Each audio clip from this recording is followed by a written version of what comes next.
بسم الله الرحمن الرحيم.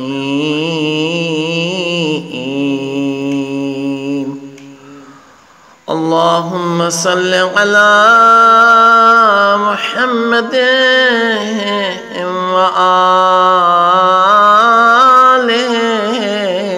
محمد.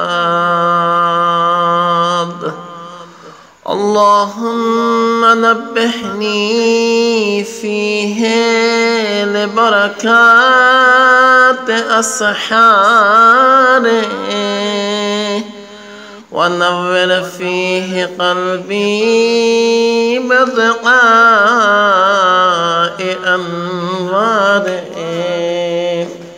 وخذ بكل أعضائي إلى اتباع آثاره بنورك يا منور قلوب العارفين.